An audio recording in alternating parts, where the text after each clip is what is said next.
Osteo arthritis അല്ലെങ്കിൽ സന്ധിവാതമുള്ള പേഷ്യൻസിന് കഴിക്കാൻ പറ്റുന്ന ഭക്ഷണങ്ങൾ ഏതൊക്കെയാണെന്നാണ് ഈ വീഡിയോയിൽ ഉൾപ്പെടുത്തിയിരിക്കുന്നത്. ശരിക്കും പറഞ്ഞാൽ ഈ ഡയറ്റ് ഫോളോ ചെയ്താൽ നമ്മൾക്ക് ഒരു പരിധി വരെ ഓസ്റ്റിയോ ആർത്രൈറ്റിസിനെ പ്രിവെന്റ് ചെയ്ത് നിർത്താൻ പറ്റും. ഇനി ഓസ്റ്റിയോ ആർത്രൈറ്റിസ് ഉള്ള സന്ധിവാതമുള്ള പേഷ്യൻസിനാണെങ്കിൽ തന്നെയും അതിന്റെ ലക്ഷണങ്ങൾ കുറയ്ക്കാൻ പറ്റുകയും ചെയ്യും. അപ്പം ഈ ഒരു ഭക്ഷണ പദാർത്ഥങ്ങൾ എന്ന് പറയുന്നത് ആന്റി ഇൻഫ്ലമേറ്ററി, അതായത് നമ്മുടെ ഇൻഫ്ലമേഷൻ കുറയ്ക്കാൻ സഹായിക്കും. പിന്നെ ആന്റി ഓക്സിഡന്റ് പ്രോപ്പർട്ടി ഉള്ളതായിരിക്കണം. ബോൺ ഹെൽത്തിനും പിന്നെ മസിൽസിനും ഒക്കെ ആവശ്യമായിട്ടുള്ള മിനറൽസ് ഒക്കെ അടങ്ങിയ ഭക്ഷണങ്ങളായിരിക്കണം നമ്മൾ കഴിക്കേണ്ടത്. അപ്പോൾ എന്തൊക്കെ ഭക്ഷണങ്ങളാണ് ഉൾപ്പെടുത്തേണ്ടതെന്ന് നമുക്ക് നോക്കാം. പ്രധാനമായിട്ട് ഫ്രൂട്ട്സിൽ പറയുകയാണെങ്കിൽ ബെറീസ് ആണ്. ബ്ലാക്ക്ബെറി, ബ്ലൂബെറി, സ്ട്രോബെറി അതുപോലുള്ള ബെറീസ് നമ്മൾ ഉൾപ്പെടുത്തണം.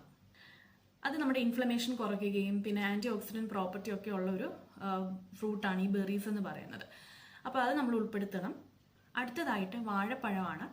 വാഴപ്പഴത്തിൽ ധാരാളം മഗ്നീഷ്യം, പൊട്ടാസ്യം ഒക്കെ അടങ്ങിയിട്ടുണ്ട്. അപ്പം നമുക്ക് ഓസ്റ്റിയോ ആർത്രൈറ്റിസ് ഉള്ളവർക്കാണെങ്കിൽ അതിന്റെ ലക്ഷണങ്ങൾ കുറയ്ക്കാൻ സഹായിക്കും. ബോൺ ഡെൻസിറ്റി ഒക്കെ കൂട്ടാൻ ഇത് സഹായിക്കും. ഇനി കോൺസ്റ്റിപ്പേഷൻ ഒക്കെ ഉണ്ടെങ്കിൽ അതിനും നല്ലതാണ്.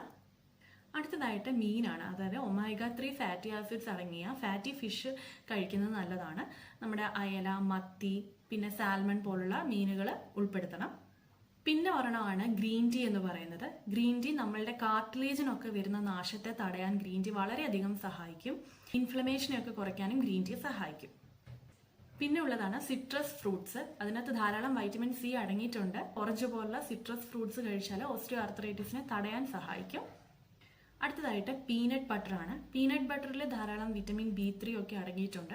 അതുകൊണ്ട് തന്നെ ഓസ്റ്റിയോ ആർത്രൈറ്റിസിനെ ഒക്കെ തടയാൻ പീനട്ട് ബട്ടർ സഹായിക്കും. പീനട്ട് ബട്ടർ അല്ലെങ്കിൽ നമുക്ക് കപ്പലണ്ടി അല്ലാതെയും കഴിക്കാൻ പറ്റും. അടുത്തത് വളരെ പ്രധാനപ്പെട്ട ഒന്നാണ് ഇലക്കറി, ഗ്രീൻ ലീഫി വെജിറ്റബിൾസ്. അതിൽ ധാരാളം vitamin E, vitamin C, vitamin K ഒക്കെ അടങ്ങിയിട്ടുണ്ട്. അത് നമ്മുടെ സന്ധികളുടെ കോശങ്ങളെ കേടുപാടുകളിൽ നിന്നുമൊക്കെ രക്ഷിക്കാൻ സഹായിക്കും. അടുത്തത് നട്ട്സ് ആണ്. മിതമായിട്ടുള്ള അളവിൽ എല്ലാ ദിവസവും നട്ട്സ് കഴിക്കുന്നത് വളരെയധികം നല്ലതാണ്. അതിനകത്ത് ഏറ്റവും നല്ലത് വാൾനട്ട് തന്നെയാണ്. നട്ട്സിനകത്താണെങ്കിൽ അല്ലെങ്കിൽ വാൾനട്ടിനകത്താണെങ്കിൽ ധാരാളം ഒമേഗ 3 ഫാറ്റി ആസിഡ്സ് ഒക്കെ അടങ്ങിയിട്ടുണ്ട്. മഗ്നീഷ്യം അടങ്ങിയിട്ടുണ്ട്. സെലിനിയം റിച്ച് ആണ്.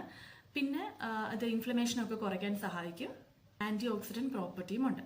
അതുപോലെ തന്നെ ഒലിവ് ഓയിൽ നമുക്ക് നല്ലതാണ്. ഒലിവ് ഓയിൽ കുക്ക് ചെയ്യരുത്. അല്ലാതെ 1 ടീസ്പൂണ് സാലഡിന്റെ കൂടെ ഒക്കെ ഒഴിച്ച് കഴിക്കുന്നത് നല്ലതാണ്. പിന്നെ തൈരാണ്. തൈര് ഡയറ്റിൽ ഉൾപ്പെടുത്താം.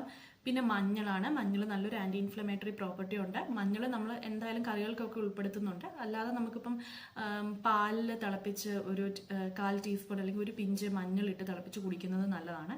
അടുത്തതായിട്ട് ഉഴുന്നാണ്. ഉഴുന്നും എല്ലുകളുടെ ബലത്തിനൊക്കെ നല്ലതാണ്. അപ്പം ഇതാണ് ശരിക്കും ഇതിലെ കുറച്ച് ഡയറ്റിൽ നമ്മൾ ഈ പറയുന്ന ഭക്ഷണങ്ങളൊക്കെ ഉൾപ്പെടുത്തിയാൽ നമ്മൾക്ക് ഈ ഓസ്റ്റിയോ ആർത്രൈറ്റിസ്, സന്ധിവാതം